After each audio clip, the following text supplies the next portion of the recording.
Good evening, Leo. How are you? I'm very well, thanks. Leo Walker, you run 1,300 betting shops for William Hill. You've come to Smith's this evening. Is the view over Tower Bridge good enough for you? And have you enjoyed your meal? Fantastic. Enjoyed the meal. Thank you very much. Been lovely company, and yeah, wonderful view of Tower Bridge in the River Thames.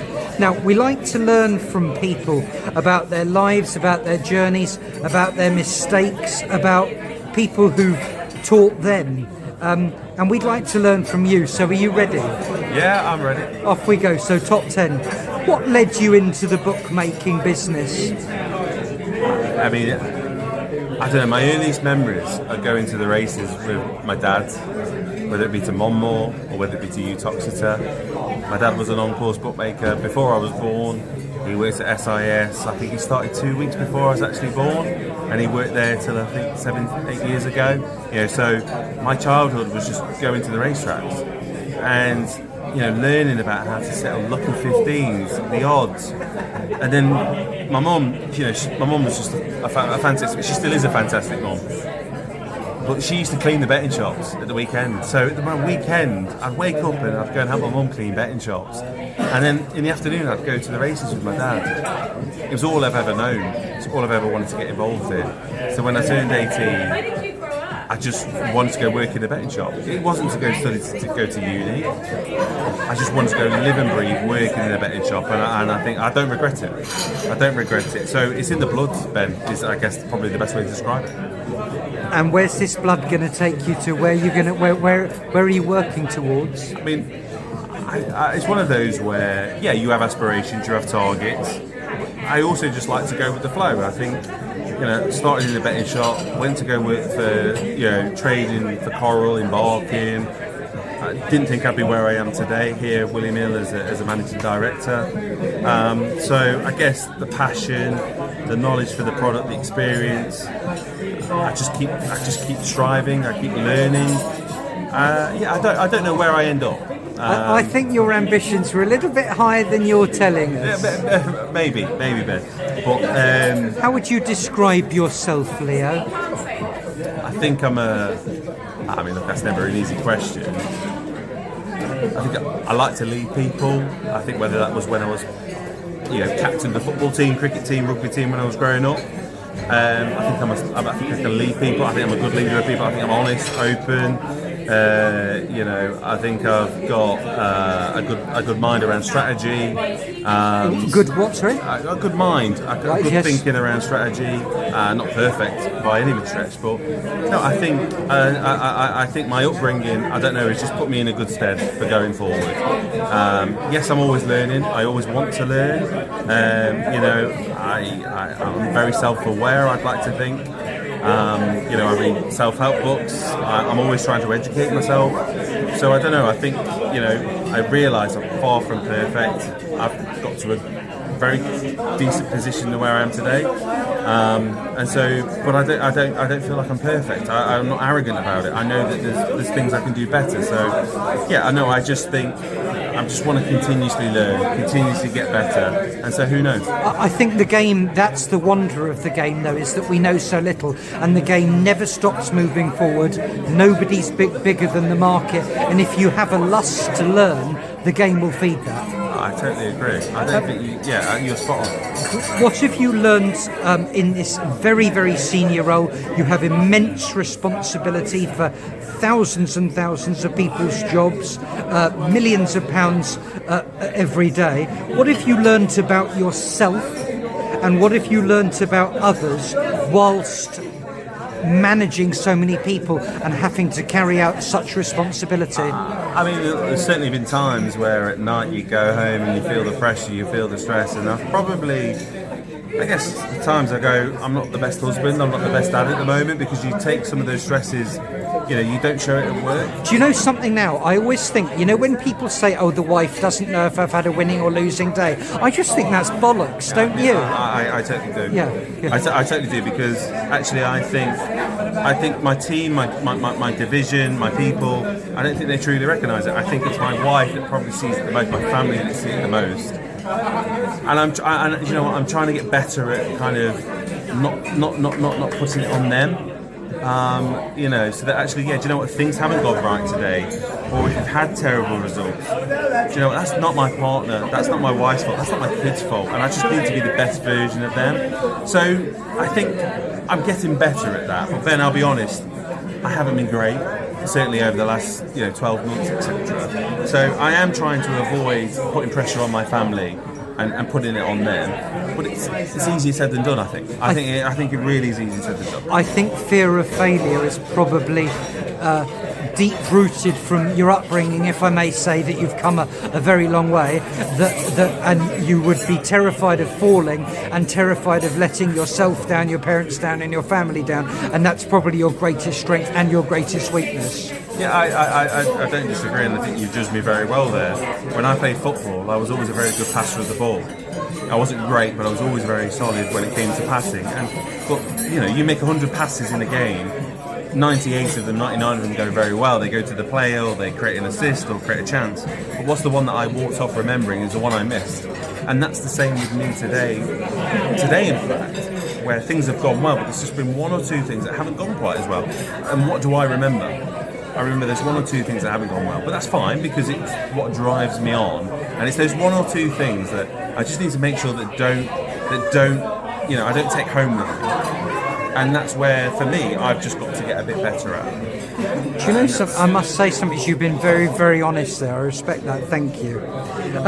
What's your favourite song and what meaning does it come with, Leo?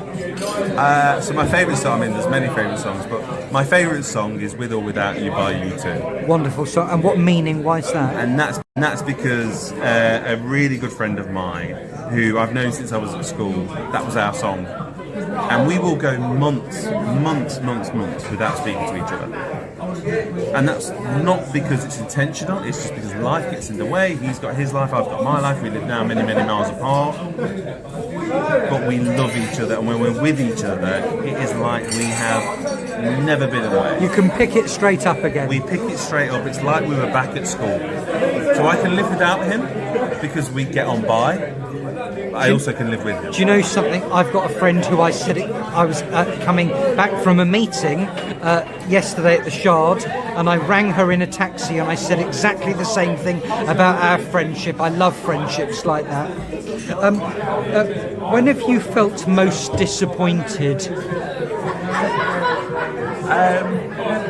Look, that's really not an easy one to answer, because there are many things that you can each day, each week, each month feel very, very disappointed.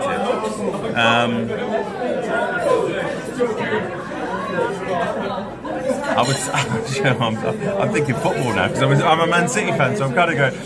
Man City have definitely disappointed me when I was at Crystal Palace in the FA Cup final. The season just gone, and I'm thinking we've allowed Crystal Palace to beat us. But fair play. There's a team to beat us in the FA Cup final. It is Crystal Palace. No, look. I don't think there's a single thing. Look, I've definitely disappointed my parents in my time. Oh, I think yes, you may have done, but I think though that now they would weep with pride, would they not? Yeah, maybe, I don't know, but no, there's definitely things that I look back when I was younger, and I remember just feeling that I disappointed my parents, and maybe they're the things that I remember the most. But there's a lot of good things that we're doing, as whether with William Hill or what I did before, that I'm extremely proud of. Extremely proud of what we do with the family.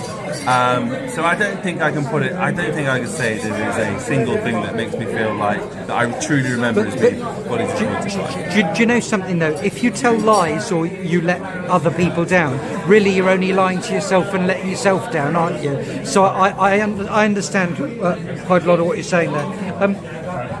What characteristics must a successful bookmaker have? Your father was an on-course bookmaker. He worked for SIS. Your mother cleaned betting shops. You've worked in the game your whole life. What is a good bookmaker for you? Do you know what? I think it's establishing principles and sticking to those principles. So whether it's what you're willing to later lose and being comfortable with that, sticking by that. For me, having your morals, sticking to them, sticking to your principles, not diverting away from those when the going gets tough or when things get easy. Just truly stick to what you believe in, your methodology. I so agree with you. There's so many ways to skin the cat, but you've got to be consistent, and you must never ever lose your integrity. Never lose your integrity. Be consistent. Have a framework that works for you, that you know that you believe in, that's true to who you are. Stick to that. No matter how, if the going gets tough, don't change. Believe in yourself. I've done that, even when I felt the pressure, and I feel the pressure now. And, tomorrow I'll feel the pressure. I believe in what we're doing. I believe in what my methodology is, and so I'm going to stick to that, even when at times that may get questioned.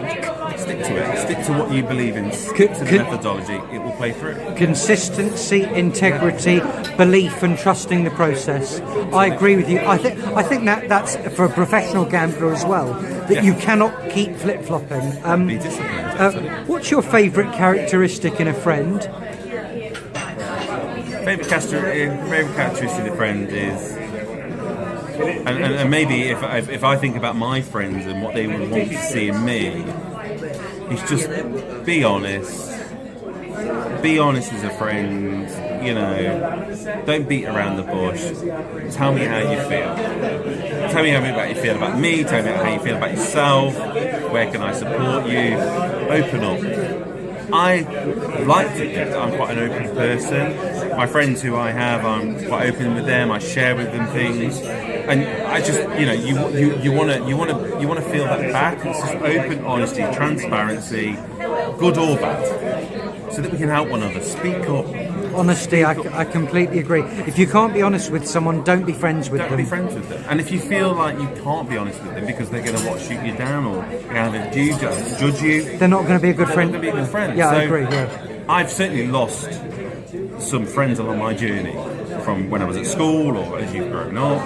There's people who were at my wedding that I no longer speak to, and I'm fine with that. I'm genuinely fine with that because it just became a point where it wasn't working for us for various different reasons. So open, honesty, transparency, and if that can't be established or if that can't be maintained, then something will have to give. I'm chucking a few extras in here. Have you encountered a lot of jealousy on your rise? Okay, you are chucking an extra in here. No, I don't think so. No, I don't think so.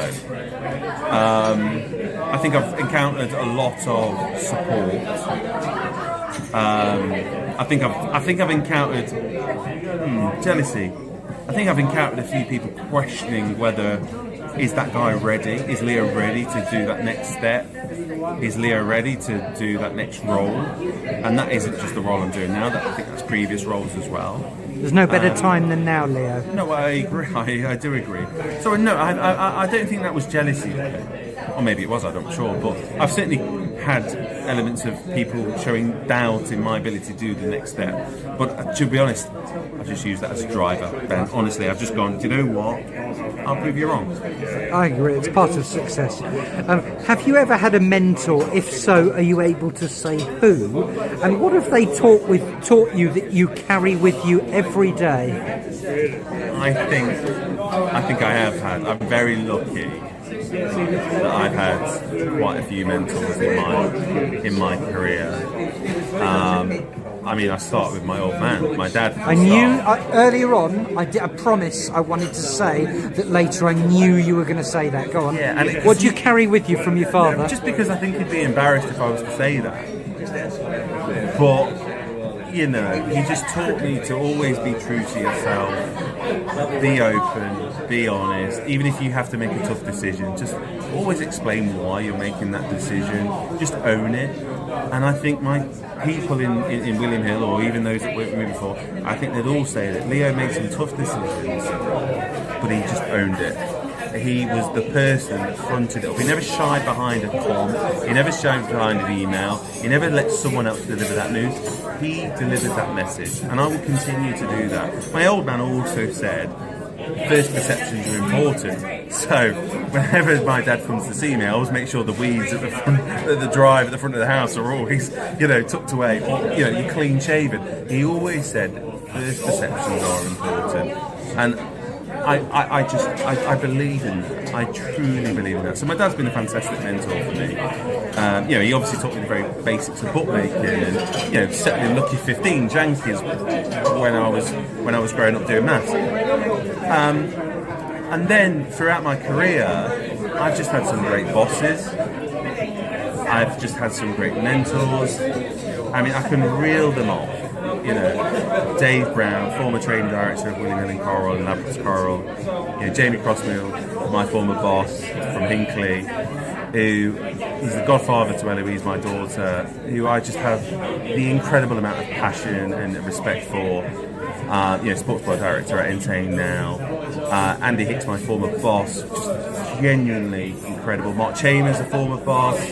David Purvis, who's a great friend of mine who lives not far from my mum and dad's. I'm just very lucky that I've had people, and even Eugene as well, who's over in Ireland, but I've just had people that have wanted me to win, have wanted to help me, wanted to support me. Enablers. And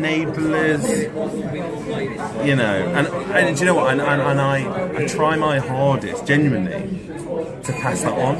There are people who are in my business now or in my previous business who, the way I've been supported, looked after, coached, educated, mentored, people have shown confidence, support in me, and the least I can do is try and replicate that. But it always comes back to you, Absolutely. What's your favourite film and what did you take from it? I'm not really a film person, to be honest with you. But the one that was growing up, that I remember just watching a lot, and I had the poster on the wall, was just Platoon. It was Platoon. Oh, I love Platoon. I think Charlie Sheen was amazing in it. Incredible. William Dafoe, Charlie Sheen. That was when films were better then. They just were so good. I had the poster on my wall. Yeah. I had the poster on my wall. I remember getting it and being so proud that I had the famous photo on the wall. Have you watched AKA Charlie Sheen yet, the documentary? Yeah, fantastic. No, I think Charlie Sheen's a fantastic actor.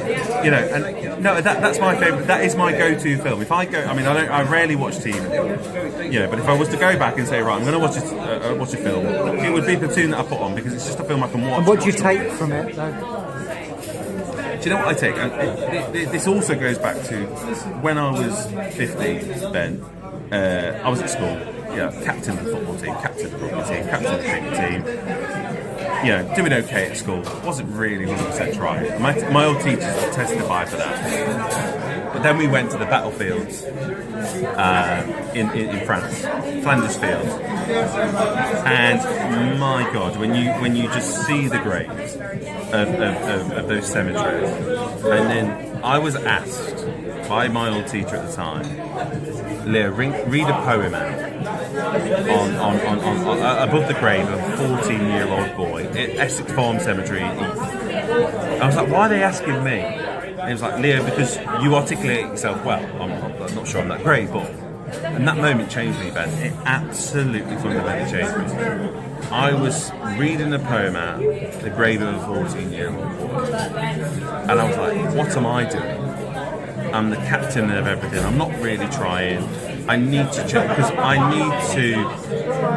This kid didn't get the chance to live the life that I could potentially live.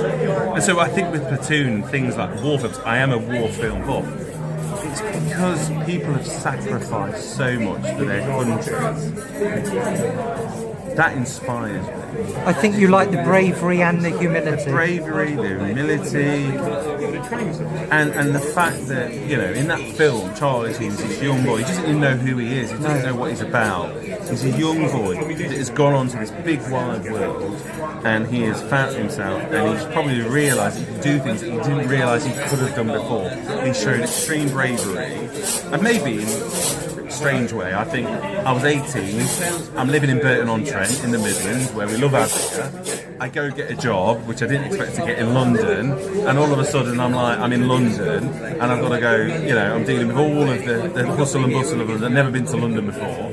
And it's a really strange You've got to be brave in itself. You're showing bravery. You are. I think I don't know what it is, but that film just shows that the character of Charlie Sheen is playing is showing extreme bravery. So it's really different circumstances, right?